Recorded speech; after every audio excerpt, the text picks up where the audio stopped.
Let's talk about good cops. So where they at? Where they at? The drive for evil is just a failure to act by all these good cops. So where they at? Where they at? If you're dirty and you need someone to cover your back, you need a good cop. So where they at? Where they at? You'll never see them snitch on someone wearing a badge, cause they the good cops. So listen up, listen up. If you ain't locking up the bad cops, you ain't good enough. Yeah, we're all them good cops that people keep telling me bad apples make good cops look bad. But if 99% of cops are as good as they say, they should be able to lock a couple bad apples away. And yet they don't. Not because they can't, but because they won't. Cause their highest duty's protecting and serving their own. The first rule of policing means when in doubt they'll shoot. And if they make a mistake, other cops will hide the truth. Even if they want to report a cop, they know that they can't. You're as good as dead on the force if you get labeled a rat. Plus a union rep will protect you from ever losing their job. And you wonder why there's criminals enforcing the law? Just ask a good cops. So where they at? Where they at? The drive for evil is just a failure to act by all these good cops. So where they at? Where they at? If you're dirty and you need someone to cover your back, you need a good cop. So where they at? Where they at? You'll never see them snitch on someone wearing a badge, cause they the good cops. So listen up, listen up. If you ain't locking up the bad cops, you ain't good enough.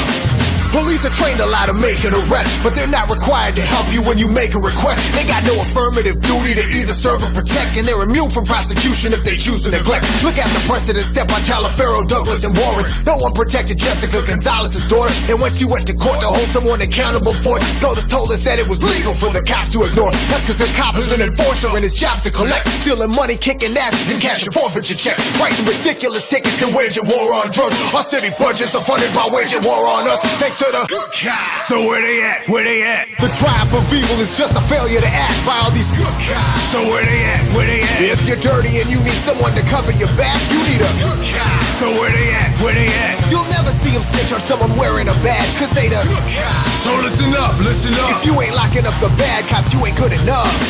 Sometimes a cop will say it's not my fault, I'm just doing my job, I'm not the guy who writes the laws. I was following orders, honoring the oath I swore. And I'm like Nuremberg, war trial, principle 4. And some people seem to believe that if they don't do crime, that the cops will leave them alone and that they'll be just fine. Go ahead and tread on the Constitution, we don't mind. I can't believe that these people can even be so blind. See, what they don't understand is that the problem at hand is systemic. It goes beyond a single woman or man. When good people let evil people keep on laying the plan, the finality of evil lies in obeying command. Just ask a good cop. So where they at? Where they at? The drive for evil is just a failure to act by all these good cops. So where they at? Where they at? If you're dirty and you need someone to cover your back, you need a good cop. So where they at? Where they at? You'll never see them snitch on someone wearing a badge, cause they the good cops. So listen up, listen up. If you ain't locking up the bad cops, you ain't good enough.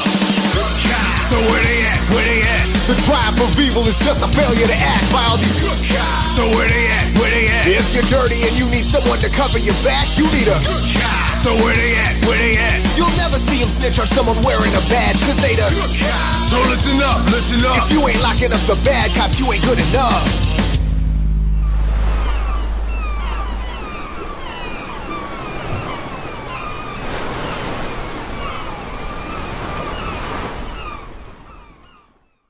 Cell411 is a free app for Android and iOS that replaces government-controlled 911. Cell411 allows you to preset a group of friends or private organizations to show up in any emergency. Cell411 is a nightmare for the state because it proves their so-called services aren't needed. Cell411 has had thousands of installs, and of course it's covered by the BIPCOT no government license. Cell411 because your friends won't shoot you when you're in trouble. Without the government, who would build the emergency services? You and Cell411. Get it today at getcell411.com. That's getcell411.com. Daddy, what do taxis pay for? Oh, why everything. Policemen, trees, sunshine. And let's not forget the folks who just don't feel like working, God bless them. One thing I can tell you is you got to be free. You're listening to Peaceful Anarchism with your host, Danilo Cuellar, presented by Some Next Level Podcasts on the SNLS Network. Hello, everybody, and welcome to Peaceful Anarchism on the Voluntary Virtues Network on TheSeasLiberty.com and TheConsciousResistance.com. So the Peaceful Anarchism show is covered by the BIPCOT No Gov license. This allows reuse by anyone except for governments and the agents thereof. You can find out more information for this at bipcot.org. So today we have Rob Hustle. I've been trying to get this guy on for a long time. Finally got him. He's a conscious rapper, a content creator. trying to make the world a better place. Isn't that a wonderful thing? We need more of those people. So his website, you can contact him, is robhustle.com, and you can find him on Facebook, facebook.com/robhustle. He makes it hard to find him. And so we're going to talk about his recent single, Good Cops, which is the follow-up to the hit viral music video, Call the Cops, or otherwise known as This Is What Happens When You Call the Cops. And also his project that he's working on with a friend, or through a friend, in Uganda, called Ugandan Hope. So we're going to hear what that's all about. So Rob, thanks a lot for coming on the show. Thanks for having me.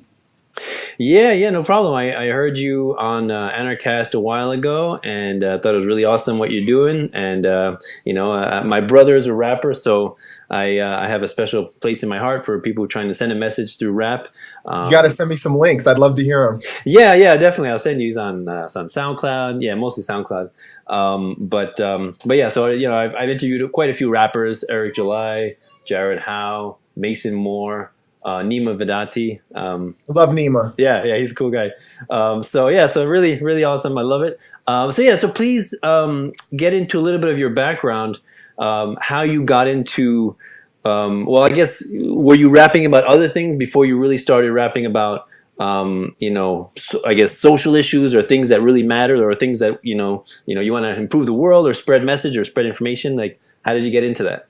I didn't start out as an activist at all. I mean, I've been rapping forever, but mostly just for fun. Like, me and my friends would go out and freestyle. We would freestyle in the parking lots for, just because we liked it as an art form. It's just something we enjoyed to do. When I lived in Hawaii, we would go surfing and we'd freestyle and we'd eat a plate lunch, that was just kind of stuff that we did. And I kind of came at rap sideways. Like, we started doing freestyles and people really liked it. So then we would get little teeny shows and more people kind of heard about it. And then as I got involved in other things in my life, I would just make little raps kind of as a joke, just as, for fun. So I did I did a lot of raps about like video games and like StarCraft, stuff like that, just for fun, to get it out there. And I was always influenced by groups that had a message. Like, one of my favorite MCs is Chuck D from Public Enemy. I've always liked KRS-One. So some of those like real old school guys that spoke on things, and then things started happening, and I noticed that, I don't know, kind of, it's hard to convey ideas logically, right? Like, if you want to convince someone of something, just trying to win the argument rarely changes their mind. Even if you won the argument, you'll probably just leave the other guy pissed off or something like that. It's very rare to be able to open someone up to an idea in a way that they don't feel confronted. And I noticed that art was a really good way to do that. If someone's feeling your song, or if someone likes your music, or I also do stand-up comedy, if someone's laughing at your joke, right? It brings down the defenses in a way that they're very open, because on a visceral level, they have responded to what you've said. So now you don't have to convince them logically that you're right.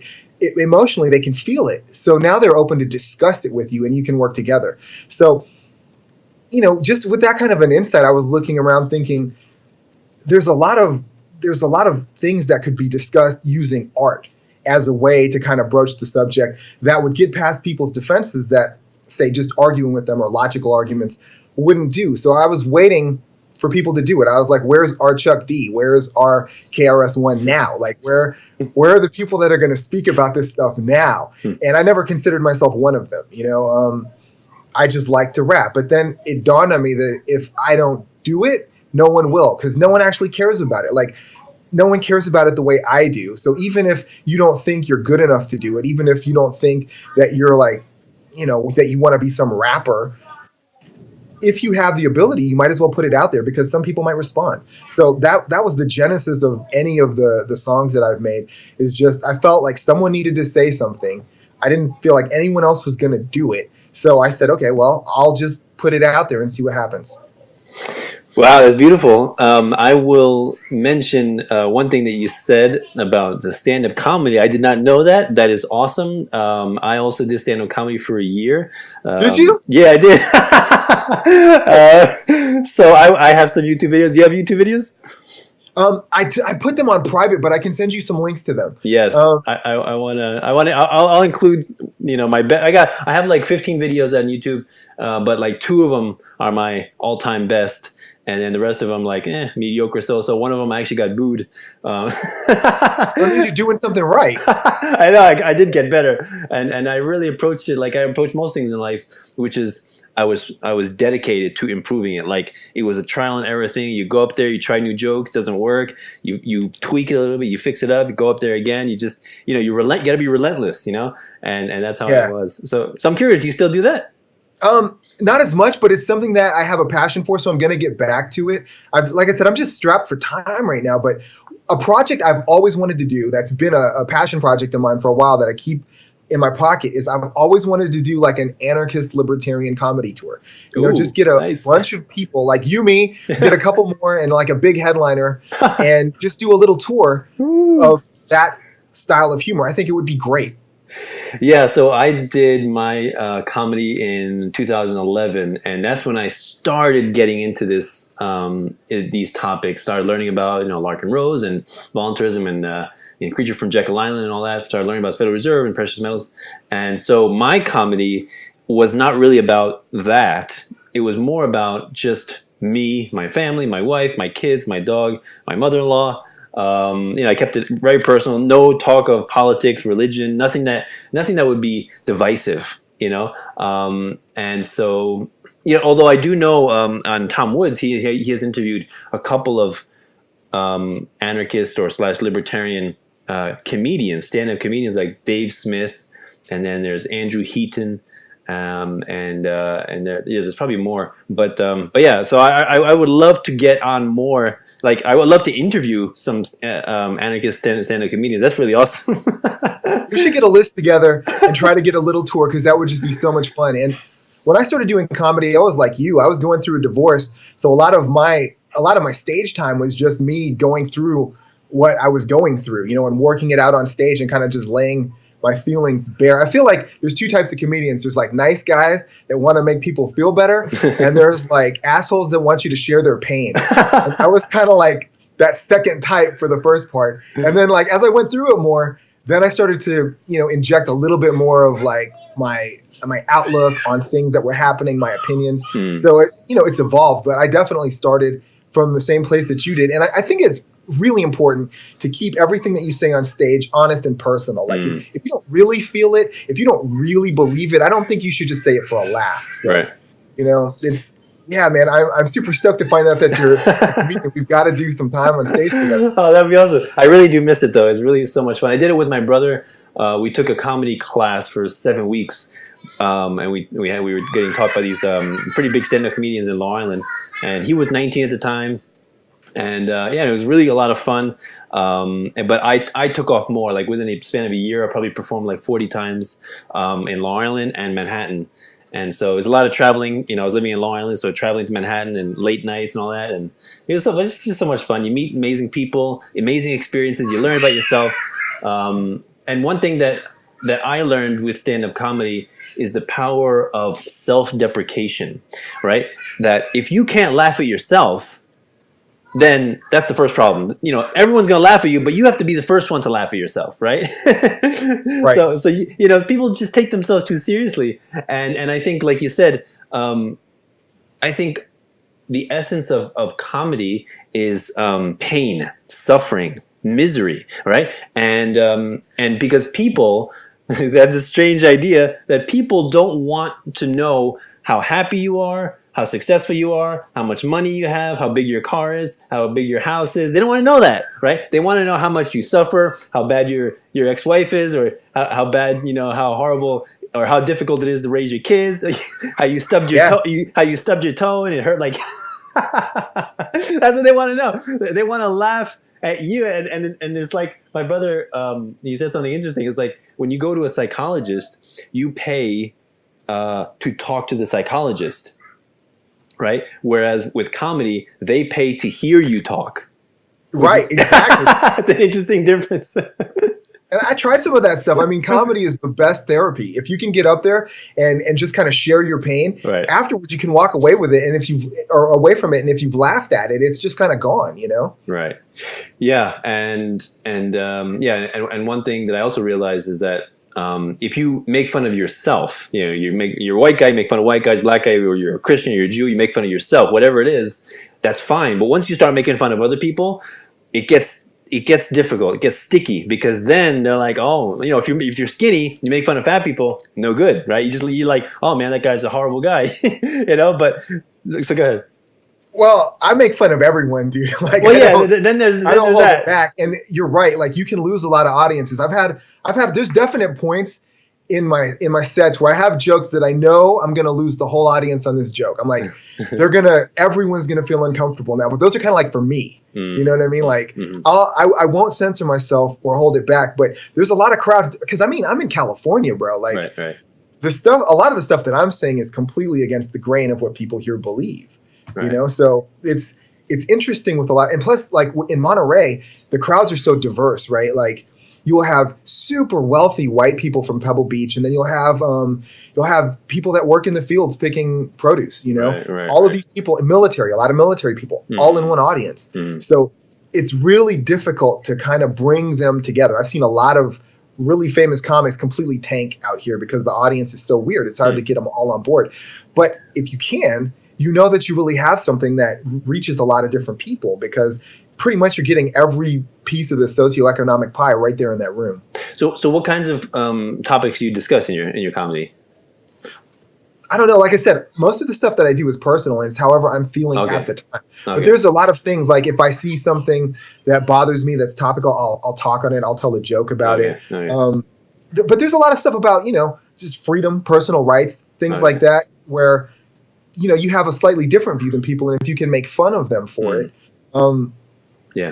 Yeah, comedy is an excellent way to bring a message. And one thing that has helped me with my voluntarism, because when you talk to people and they have differing beliefs, especially, you know, really, really big status type beliefs, you know, you can criticize them and you can attack them with logic and arguments, like you said before, but you're most likely not going to get to them. So for me, my approach is I want to get them to laugh as soon as possible.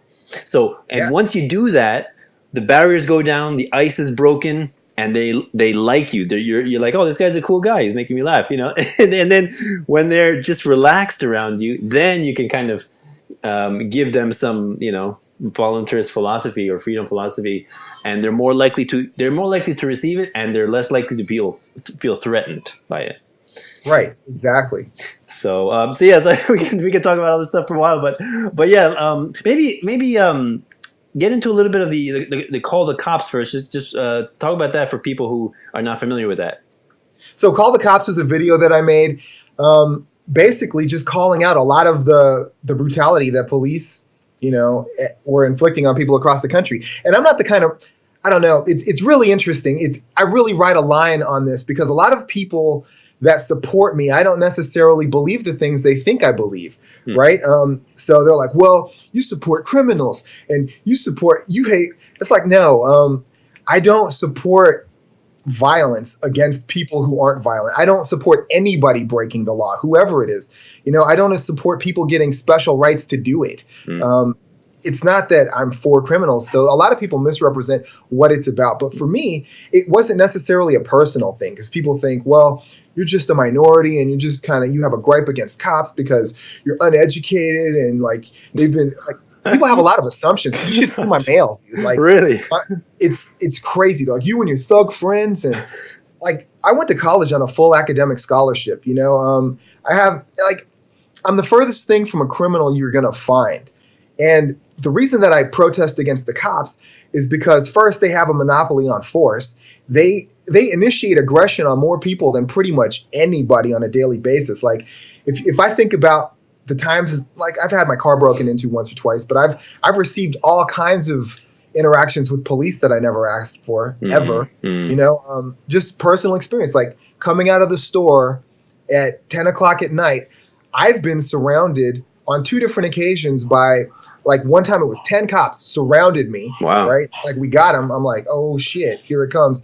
And another time, the same thing in a parking lot. Like, and eventually they let me go. Like when I started speaking with them and everything, they were like, well, maybe this isn't the guy who we wanted to get for the robbery down the street. But I've had those experiences. You know, that's something that happened to me. But those individual things that happened to me never really motivated me to go out and make a song about it. Like, look what they did to me. You know, it's just when I started seeing that it was kind of a systemic issue where that the police departments themselves kind of have this culture now where the people don't even care about being morally just, right? They kind of have this sense of, you know, we'll protect each other. We're going to go out there. We're just going to try to come home for dinner. We're going to protect each other. We're going to make sure that we survive. And it becomes this kind of a mindset where now you have a person that's supposed to uphold the law, but even if they know that one of their friends is breaking the law, they're not going to publicize it. They're not going to say anything because otherwise they're going to be considered a rat. And then the other cops aren't going to help them and there's going to be retribution. So, I mean, it just stunk of hypocrisy to me. And I feel like it's something that's part of the culture. It's part of the culture of police departments. I mean, I know police officers, first of all. One of my best friends is a cop, best guy in the world. You know, I've known him since I was 12. A lot of the people, I train Brazilian Jiu-Jitsu.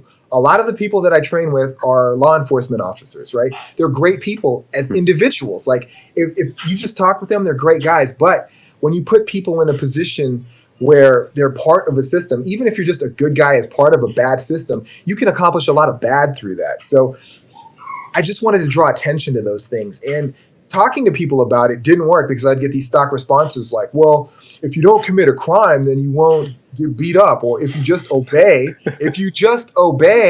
then you don't have a problem. And I'm like, no, dude, because if I'm free and I'm not doing anything wrong, I don't have to obey. You know, like, I'm not going to obey. How about that? Right? Like, how about you just don't aggress on me? So coming back and forth with these arguments, seeing all the incidents that were piling up, I was like, I just need to create something that's going to blast through it. And I was like, what can you do? And I was like, I'm just going to take all of these clips of people getting their ass whooped, and I'm going to put it to a beat, and I'm going to make a song about it, and then I'm going to say, argue with that. You know what I mean? Argue with that. So I put it out there, and honestly, I didn't think anyone was going to watch it. I thought it would get a couple hundred views.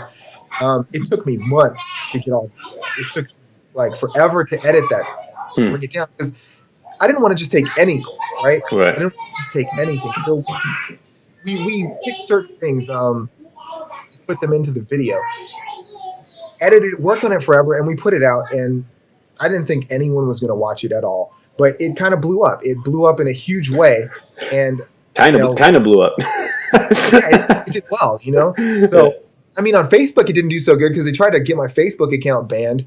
So like, there was all kinds of pushback on Facebook, but on not Facebook, sorry, YouTube. YouTube tried to get my stuff. Oh, really? Oh, wow. Oh, my God. Yeah, immediately. Like, I got reported and flagged for community violations.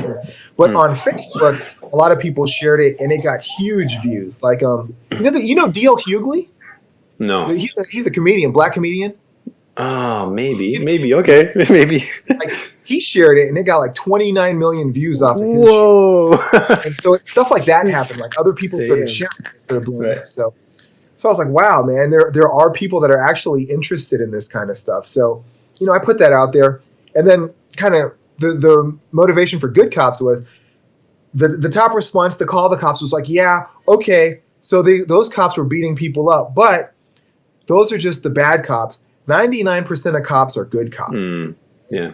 I'm like, well, if they were, then wouldn't they just arrest the bad cops? Because it's not a secret. Like, everybody knows what's going on. Right. Or is it that the good cops look out for the bad cops? Is it that there's a culture of police protecting each other so that they don't get in trouble, or so that there's not legal liability that the city has to pay for, or so that there's not bad press? Is it that police unions have instituted agreements where even if the police chief knows that the cop is bad, they can't fire him, or they fire the guy and he gets a job in another thing? Maybe it's just that the good cops are part of a corrupt system, so you know, it's not the apple that's rotten, it's the whole barrel. Right. I mean, so that was kind of the motivation for those two projects. The idea of you know, the person saying, well, why don't you just obey the law? You'll be fine. Well, my response to that would be, do you know the tens of thousands of laws that exist in the Federal Registry? And do you obey them all? There's a book by Harvey Silverglate, who's a lawyer. It's called 3 Felonies a Day. I think how the feds like punish the innocent, something like that. And basically saying how every single day we all unknowingly commit 3 felonies a day, just because of the sheer magnitude of number of laws and regulations and taxes that are on the books. Nobody knows the full extent of that. No politician, no bureaucrat, no legislator, nobody. They write these laws. They don't even read them half the time. And so one of the reasons for that, I think, is it's just like, if they want to get you, they're going to get you on something, right? If they don't like you, they're going to get you on something. So this idea that you just have to obey, no, it's complete crap. Well, okay, go ahead. Yeah. Laws are just rules made by politicians, right? Politicians are people that are influenced by any number of groups with their own agendas. Right. So trying to equate morality with legality is kind of a slippery slope, because you're only going to be as moral as the politicians that write the laws you're obeying. You know, like it doesn't make sense to me to try to say, well, I obey all these laws, therefore I'm a good person. That just doesn't equate, because politicians are the ones making the laws. Do you think politicians are the most moral people around? Because I don't, you know? Right. Yeah, there's a meme one of my friends posted, and you see, I think it's in communist China, Red China, and it's like in front of those big pits, where they kill people and they just fall in the pit, and the guy with a gun is, has a gun to the guy's head, and it says, "When should you disobey the law?" And it says, "Anytime before this." So basically, if we want to, like you said, if we want to establish a correlation between legality and morality, if you look back in history, the things that were considered legal and acceptable are today considered horrific crimes against humanity, including chain slavery, including Jim Crow segregation, including the Japanese internment camps during World War II, including the drug war, including all this kind of stuff. If you want to measure yourself against the law, you're going to have all the really greatest crimes were legal. Right. Right. That's a major point, is that people are always afraid about this. I talk about anarchy and voluntarism in a stateless society. Like, what if you're in a dark alley and a guy has a gun and there's no police? What are you going to do then in your little anarchy society? And the way I look at it is, that guy is not a threat right now, because right now there are much greater atrocities happening under the color of law, in the name of law, by agents of the state, right? If you're talking about law enforcement, or if you're talking about soldiers overseas, many more crimes are being committed that are legal than those that are committed that are illegal. So yeah, it just falls flat in its face. Plus, individual criminals can oppress individuals, but only governments can oppress entire populations, entire continents, right? Things like that. The biggest threat doesn't come from a lone criminal with a gun. Right, definitely. And I mean, when you talk about cops, it's just, there's so many things. The fact that it's a monopoly, they have no competition. The fact that you're forced to pay them. The fact that one of your charges can be resisting arrest, right? even if it's for something completely ridiculous, resisting arrest. That can be the only charge. Oh my God. That could be the only charge. How do you get the only charge is resisting arrest? Oh man, I mean, just the fact, just looking at the war on drugs alone, punishing people for smoking a plant, or for having possession of a plant, or being in a car with a plant. It's like, what kind of world do we live in? It's like, I remember a cartoon I saw where you see an alien spaceship come down, and the aliens come off the ship, and they see soldiers and police officers pointing their machine guns at the plant, and they're like, "You humans are retarded." I mean, you should be able to put anything. Do you own your body or don't you? Right? Like, right. You should be able to put whatever you want to inside of your body or not, and no one should have a say over that. I mean, if I start like hurting other people, okay, maybe at that point we can have a talk. But if I'm just putting something into my own body, and you're telling me that I can't, then you're asserting that you control my body and not me, and I just have a problem with that. Yeah, and another thing people say is, when I talk about anarchy and voluntarism, is every time they say they give an example, it's always a crime with a victim. They're like, again, you're in a back alley, somebody with a gun. What are you going to do? No police around. They never say, in your anarchy society, what if somebody doesn't want to pay taxes? What if somebody is driving without their left tail light? What if somebody is driving without they never say that. It's always a crime with a victim, right? They never mention the victimless crime. What if somebody is in their basement smoking a joint by themselves? Because it's completely absurd. So as when we're talking about law, everybody understands that crimes with a victim are immoral. You don't need to make them illegal. They're already immoral. So making them illegal is just redundant. No, you're right. Right? And everybody understands that, but for some reason, without the cops, everybody would just go crazy, killing, cannibalizing, murdering children, and it'd be mayhem and chaos, right? So, well, I think the idea of being responsible for protecting yourself terrifies a lot of people. I think a lot of people identify at their core level as victims. They identify as victims, and they really want someone to protect them, and so they kind of crave that. They're willing to give up whatever it takes to get that safety. They're willing to trade their freedom, their liberty, whatever, for that feeling or that illusion of safety. But at the end of the day, I mean, you're responsible for yourself. And I think once people like learn that and kind of internalize it, then it kind of liberates them from that mentality. I mean, one of the things so I've been doing Brazilian Jiu-Jitsu for a long time.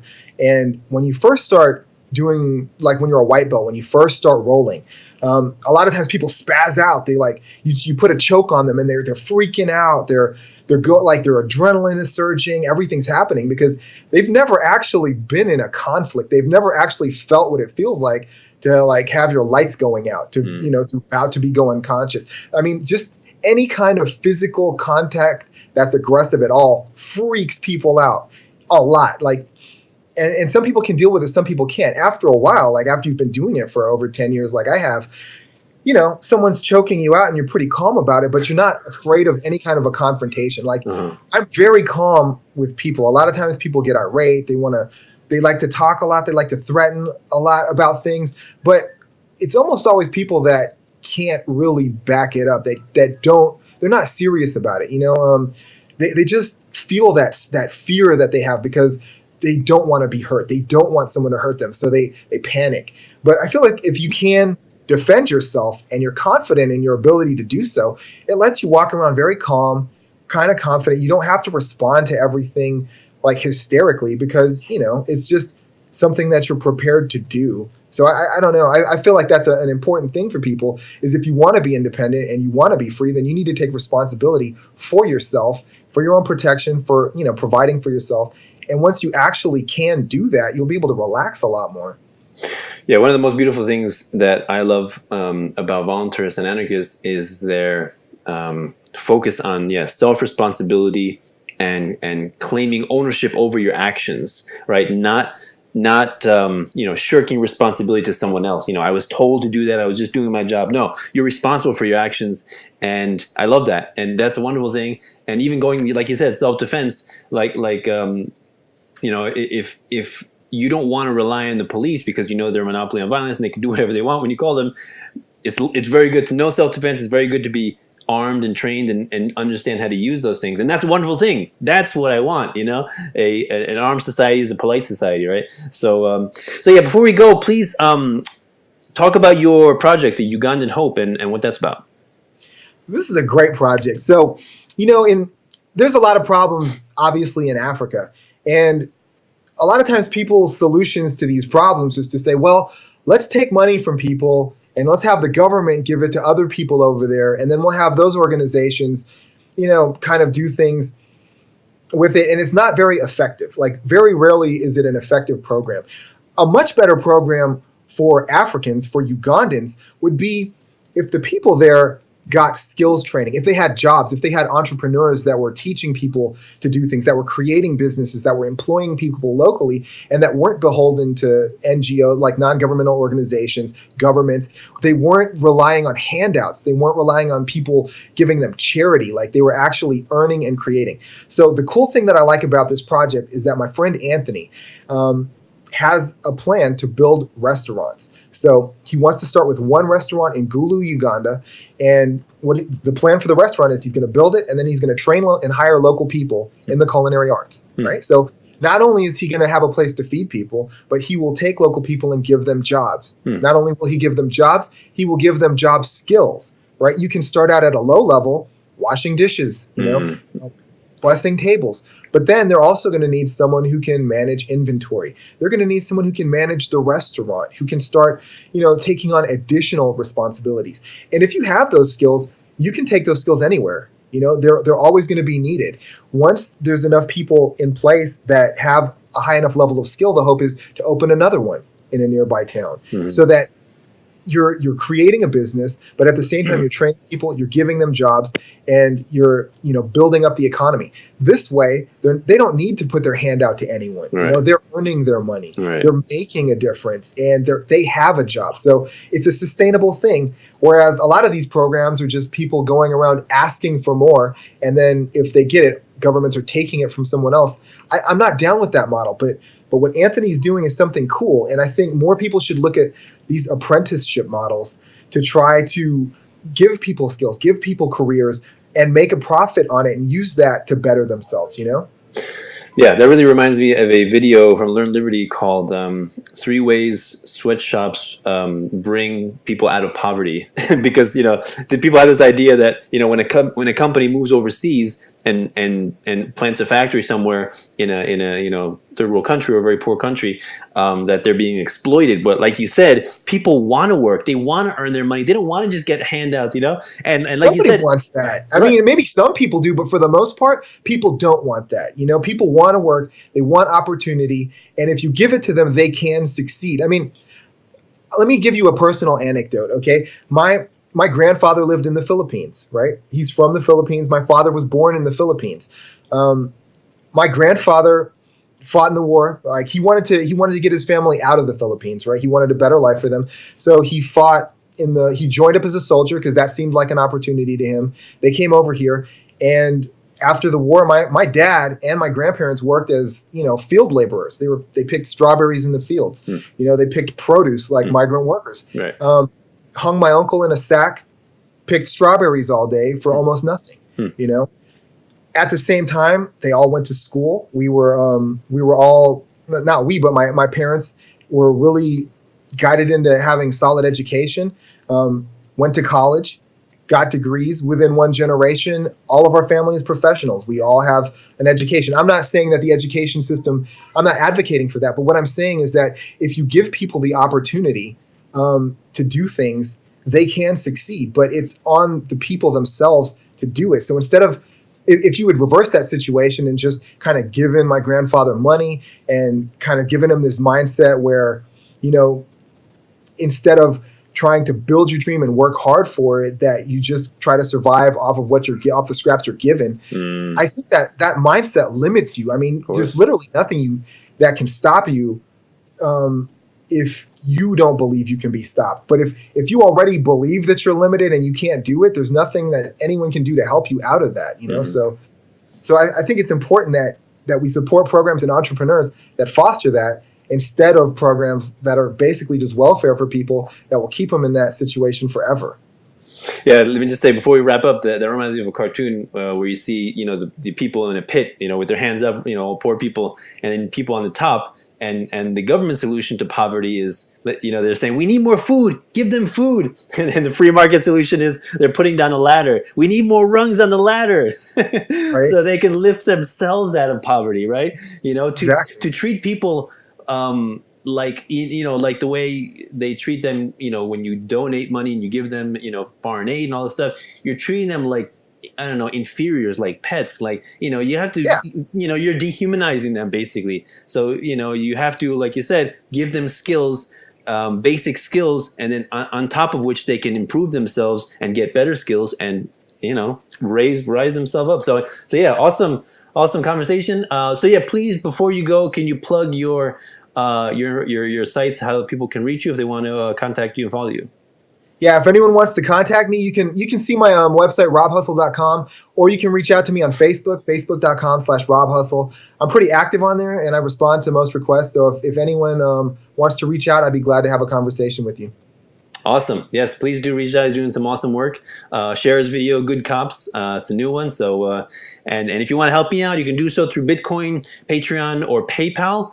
Links are below. There's patreon.com/peacefulanarchism to help me out. $1 show is all I ask. I offer these shows for free, but monetary compensation is always appreciated and encouraged because, we all respond to incentives, right? We are capitalists in the end. So if you want to help me interview fascinating people like Rob here, please help me out. So awesome conversation, Rob. Thanks a lot for coming on the show. So much. No problem. So this is Peaceful Anarchism on the Voluntary Virtues Network on theseedsofliberty.com and theconsciousresistance.com. Wishing all of you have a wonderful day. Take care. Bye. Peace.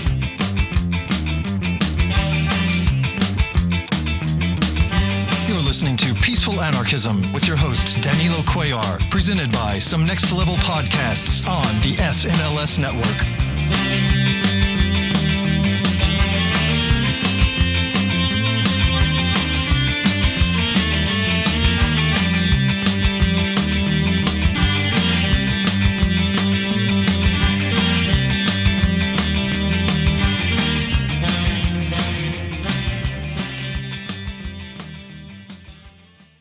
Are you sick of government lackeys who say you didn't build that? Are you tired of elitists who think you need a government permission slip for everything? Everything you do is an A to B conversation and the government should see their way out of it. Create true free markets by adopting the BIPCOT No Government License. The BIPCOT No Gov license allows use or modification of any product, service, or software except by governments or government agents. Go to bipcot.org. That's Bravo, India, Papa, Charlie, Oscar, Tango.org.